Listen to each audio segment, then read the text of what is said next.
Rafael Irangarukiye ni umunyagihugu ava muri zone Buhoro muri komine Mabayi mu ntara ya Cibitoke, akaba yabuzwe irengero kuva kw'igenekerezo rya 12 Munyonyo mu mwaka uheze w'2020. Umusi abugwa irengero, Rafael Irangarukiye yari ku mugwa mukuru w'intara ya Bubanza aho asanzwe afise urugo rwa kabiri, niho rero yaronse itelefone imuhamagara, telefone y'umuntu yafata nk'umugenzi witwa Dieudonné Bimenyimana, yamusaba ko bohurira mu gisagara ca Bujumbura aho bita kuri Kotebu, akavuga ko yaramufitiye ubutumwa bwiza kandi bukomeye aho yashaka amurangire akazi. Nuko Rafael arisuganya araja mu gisagara ca Bujumbura, hageze umugoroba abiwe bararindira ko ataha barabura, niho batanguye kugira amakenga, bahamagara kw'itelefone ya Rafael nyene, ariko telefone igahamagara hakabura uwitaba. Mu nyuma bahamagara telefone ya Dieudonné Bimenyimana ko bari bazi ko ariwe bari kumwe, uwo nawe mu mwanya wa mbere arabemerera ko bari kumwe, acabwira ko agira aca amubaha mu kanya bavugane.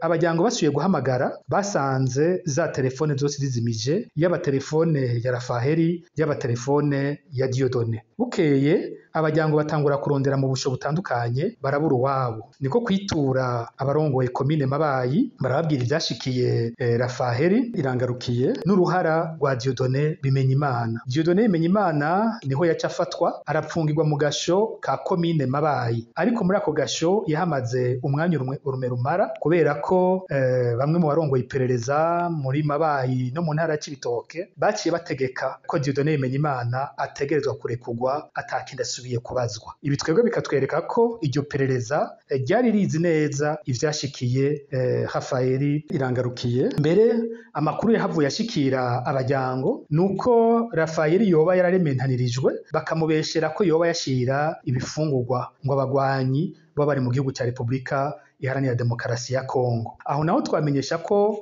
imbere yaho gato Rafael yari amaze igihe akorera muri Kongo aho bita Misisi, ni muri Sud Kivu, aho yari mu vyo kwimba ubutare kugira ngo arabe ko yoronka ikimubeshaho. Mu nyuma araheza agaruka mu Burundi, aho agarukiye rero ntiyagaruka muri Mabayi, aca agenda kuba aho ku mugwa mukuru wa Bubanza, aho mbere yahavuye yubakana n'umugore agira kabiri.